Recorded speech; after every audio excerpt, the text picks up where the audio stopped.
bienvenue. Aujourd'hui, on explore une question qui nous touche tous. Comment on peut être plus heureux au quotidien? Ah oui, vaste sujet. Oui, et on va regarder ça de près avec des habitudes toutes simples mais qui sont vraiment soutenues par la science. On parle d'études sérieuses, Harvard, Berkeley. Exactement. Et on va suivre le parcours d'une personne, Alex, qui illustre bien comment ces petites choses peuvent transformer une vie. Oui, c'est ça l'idée centrale, je crois. Le bonheur, c'est pas juste un coup de chance, quoi. C'est quelque chose qu'on cultive activement. Un peu comme un jardin, en fait. Ça demande des petits gestes, mais réguliers. Des rituels, donc. Voilà, des rituels. Et ce qui est assez fou, c'est que ces rituels, même tout petits, ils peuvent littéralement reconfigurer notre cerveau, le pousser vers le positif. Alors, notre but aujourd'hui, c'est de décortiquer ces fameux rituels, comprendre pourquoi ça marche, scientifiquement parlant, et surtout voir comment on peut les adapter chacun à sa sauce. Et l'histoire d'Alex, elle va nous servir de fil rouge pour voir comment ça se passe concrètement. Très bonne approche. Alors, allons-y. Pourquoi est-ce que ces petites habitudes ont un impact si profond finalement? Pour comprendre, il faut revenir au point de départ d'Alex. Il se sentait comment? Épuisé. Un peu vide même. Oui, c'est ce qu'il décrivait. Beaucoup de stress au boulot, des relations sociales un peu superficielles, une routine grise, quoi. C'est un tableau assez classique, malheureusement. Beaucoup de gens se reconnaissent là-dedans. C'est souvent l'inertie, les habitudes qui nous tirent vers le bas sans qu'on s'en rende compte. C'est ça. Et c'est là que les rituels deviennent intéressants. Ce n'est pas juste pour se sentir bien 5 minutes. Non. Ce sont des vrais outils pour changer notre état intérieur sur le long terme. D'ailleurs, l'étude de Harvard, celle qui a suivi des gens pendant des décennies. Ah oui, la fameuse étude. Voilà, elle est souvent citée. Elle montre bien que certains facteurs, et surtout la qualité des liens sociaux, c'est crucial pour vivre longtemps et heureux. Beaucoup de recherches se penchent sur ces habitudes précises, ces décisions du quotidien. Et il y a cette idée aussi de combattre le biais négatif. Notre cerveau est un peu câblé pour remarquer ce qui ne va pas, non? Tout à fait. On retient plus facilement le négatif. C'est un mécanisme de survie à la base. Mais bon. Mais dans notre vie moderne, ça peut nous plomber. Exactement. Et ces rituels positifs, c'est comme un contrepoids qu'on choisit de mettre en place. Les neurosciences le montrent bien. On renforce les circuits du bien-être en pratiquant consciemment. La gratitude, par exemple, c'est un levier super puissant pour ça. Ah, la gratitude, on en entend beaucoup parler. Oui, et c'est pas pour rien. C'est un pilier de la psychologie positive. Ça va plus loin que juste voir le bon côté des choses. D'accord. Les recherches, notamment à Berkeley avec leur science de la gratitude, montrent comment ça ancre l'attention sur le positif, de manière délibérée. Et ça se mesure. Les méta-analyses, qui compilent plein d'études, oui, elles confirment que ça améliore vraiment le bien-être, et durablement. C'est comme faire de la muscu pour le cerveau, mais pour l'attention positive. On l'entraîne à voir ce qui va bien. Mais alors, l'excuse classique, j'ai pas le temps, on fait comment? Ah, le temps. C'est l'objection numéro 1. Bah oui. Mais ce que disent les études, c'est que c'est pas tant la durée ou l'intensité qui compte, c'est la régularité. Ah, intéressant. Commencer petit, mais tenir bon. C'est ça la clé. Et ces pratiques, elles sont faites pour être accessibles. On peut les adapter, même avec une vie de famille, un boulot prenant, juste pour adoucir un peu le quotidien. Pas besoin de tout révolutionner. Quelques habitudes bien choisies, ça peut déjà changer beaucoup de choses. D'accord. Alors, explorons ces rituels plus concrètement. Le premier, c'est donc la gratitude et la positivité. Alex, lui, il a commencé tout simple, c'est ça? Oui, très simple. Chaque matin, avec son café, hop, 1 minute pour noter 3 petits trucs positifs. Pourquoi ce geste? C'est pour démarrer la journée du bon pied, c'est ça? Éviter de ruminer direct? Exactement. C'est une application directe de ce qu'on disait. Les études de Berkeley, les méta-analyses, elles montrent que ça, répété, ça a des effets qui s'accumulent. C'est pas magique alors? Non. C'est un entraînement mental. C'est une habitude qu'on retrouve d'ailleurs souvent chez les gens heureux durablement. C'est une façon d'entraîner son cerveau, à scanner le positif, au lieu de rester bloqué sur le manque ou les problèmes. Et Alex, il faisait ça aussi le soir, j'ai lu? Oui, il a ajouté un petit rituel du soir. Avant de dormir, réfléchir à ses forces, à ce qu'il avait bien géré dans la journée et à ce qui était sous son contrôle. Ça aide pour le sommeil, j'imagine, et pour se sentir plus costaud face aux difficultés. Tout à fait. Se concentrer sur ses forces et ce qu'on maîtrise, plutôt que sur les regrets ou les angoisses. C'est simple, mais drôlement efficace. L'étude de Harvard a aussi montré ce lien entre le sentiment de contrôle et le bien-être à long terme. Et cette réflexion positive le soir, on la retrouve chez ceux qui vivent longtemps et bien.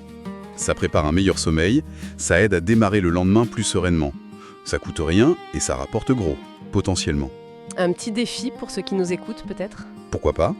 Ce soir, juste avant de fermer les yeux, identifiez une petite chose positive de la journée ou une force qu'on a utilisée. Juste ça. Ok, noté. Passons au deuxième pilier, le mouvement et le corps. Alex, lui, c'était juste 10 minutes de marche rapide par jour. Pas le marathon, hein. Non, pas besoin. Comment ça peut être si bénéfique si peu de temps?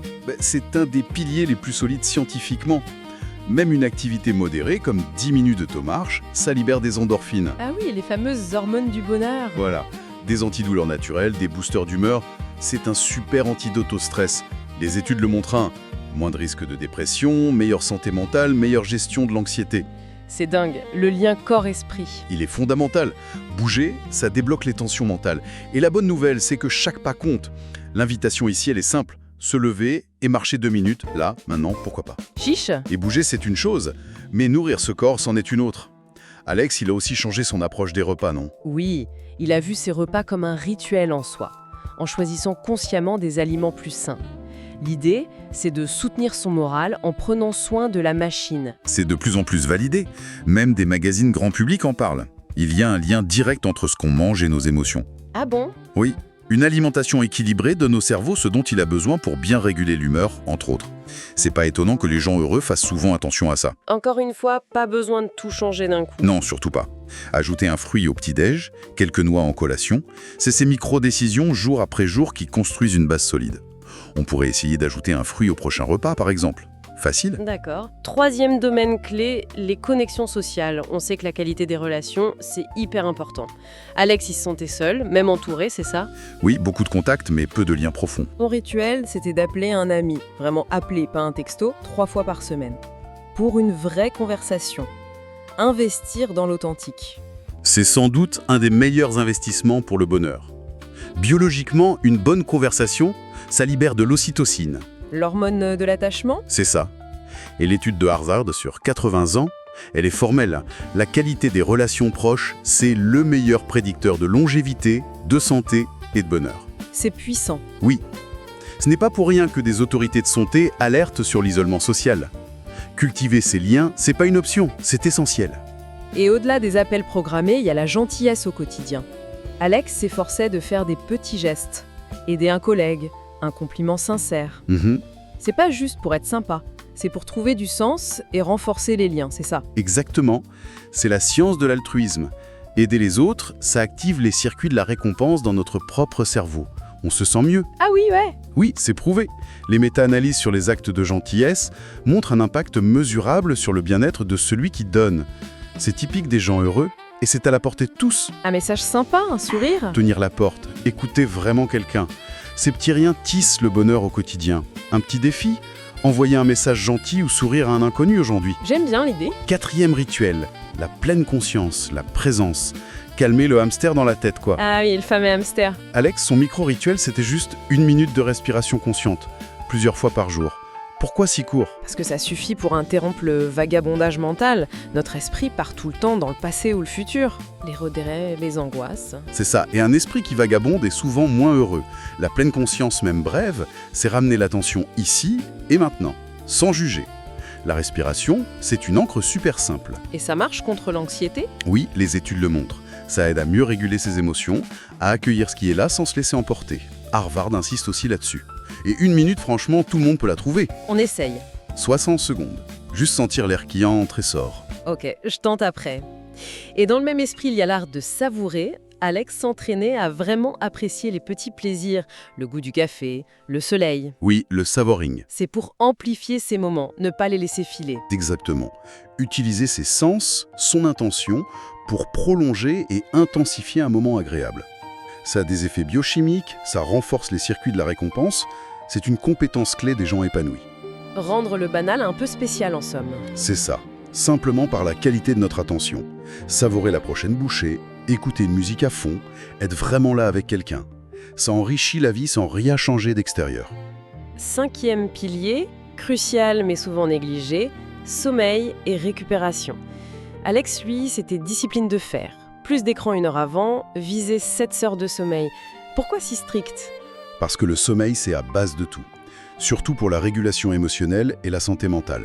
Le cerveau fait son grand nettoyage la nuit. Ah oui, j'ai entendu parler de ça. Si on manque de sommeil, ce nettoyage se fait mal et on devient plus vulnérable au stress, à l'irritabilité, à l'anxiété. Les études sont claires. Améliorer son sommeil, ça booste la résilience. C'est en non négociable en fait. Absolument. C'est essentiel pour un quotidien plus doux et pour vivre longtemps en bonne santé. Le défi est simple en théorie. Éteindre les écrans 1 heure avant de dormir ce soir. Pas facile, mais logique. Et pour bien finir la journée, Alex notait un petit succès, une réussite, même mini. C'est pour quoi faire. C'est une sorte de revue positive du soir. Ça s'inscrit dans la lignée de la gratitude et du renforcement positif. D'accord.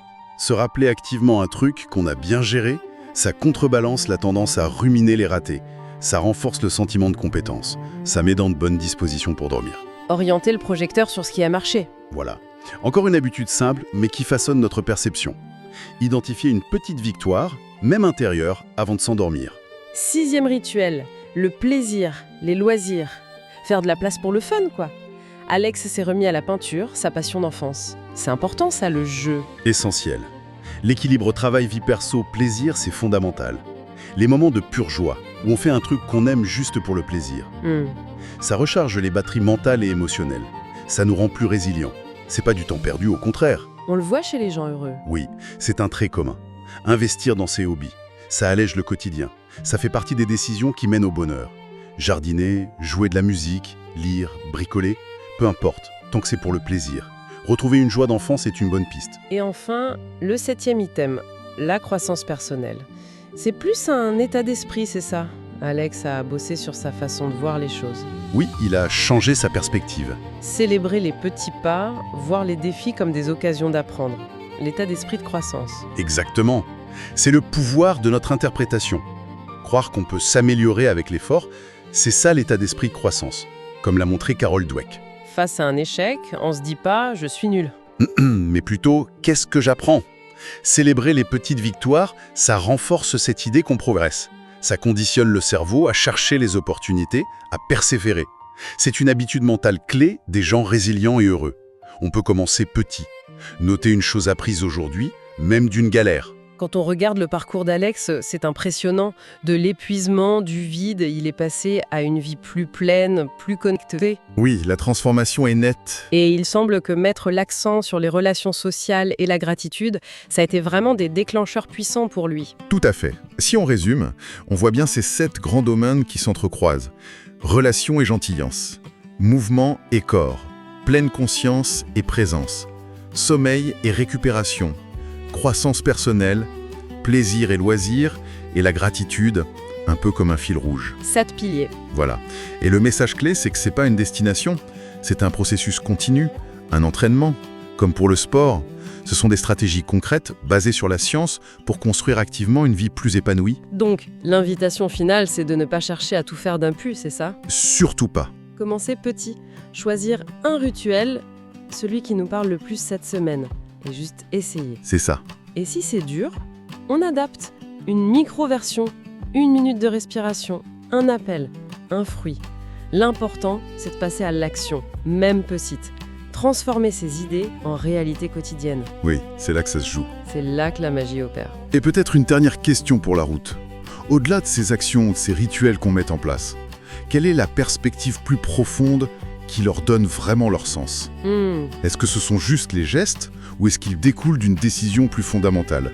La décision de choisir activement une approche positive, constructive, face à la vie, y compris et peut-être surtout face aux difficultés qu'on rencontre tous. Ça dépasse les habitudes, ça touche à notre posture face à l'existence. Une question à méditer. Merci beaucoup pour cet éclairage passionnant. Merci à vous.